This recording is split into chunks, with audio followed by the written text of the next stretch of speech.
جناب الطاف حسین نے ہمیشہ اپنے کارکنان اور عوام کو محنت و لگن سے کام کرنے کا درس دیا ہے۔ وہ ہمیشہ کہتے رہے ہیں کہ محنت میں عظمت ہے اور انسان کو محنت کے کسی بھی کام میں ہرگز شرم محسوس نہیں کرنی چاہیے، کیونکہ مسلسل محنت و لگن سے کام کرنا انسان کو کامیاب بناتا ہے۔ گزشتہ روز یعنی 19 جون 2025 بروز جمعرات قائد تحریک جناب الطاف حسین اپنے گھر کا سودا سلف خریدنے کے لیے شاپنگ مال پہنچے اور انہوں نے اپنے ہاتھوں سے گھر کے لیے ضروری اشیاء خریدی۔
کافی دیر تک شاپنگ مال میں ضروری اشیاء کی خریداری کے بعد قائد تحریک جناب الطاف حسین نے اپنے وفا پرست کارکنان و عوام کے نام فکر انگیز پیغام دیتے ہوئے کہا: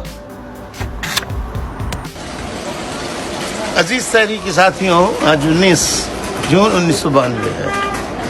آپ کو معلوم ہے 19 جون 1992 کی تاریخ کبھی نہیں بھلائی جا سکے گی، اور اس دن عزم و ہمت حوصلے سے ثابت کرنا ہے کہ ہمیں کام کرنا ہے، کسی کام کو کرنے میں شرم محسوس نہیں کرنی چاہیے۔ اچھا، ہر آدمی کو اپنی مدد آپ کے تحت خود کام کرنا چاہیے۔ کام کرنے سے آدمی چلتا رہتا ہے اور کام نہ کرنے سے آدمی فارغ ہو جاتا ہے۔ محنت میں عظمت ہے، کسی کام کو کرنے میں شرم محسوس مت کیجیے، مت کیجیے، مت کیجیے۔ آگے بہت امتحانات آنے والے ہیں، لہذا آپ کے قائد نے عملاً شروع کر دی ہے محنت، آپ بھی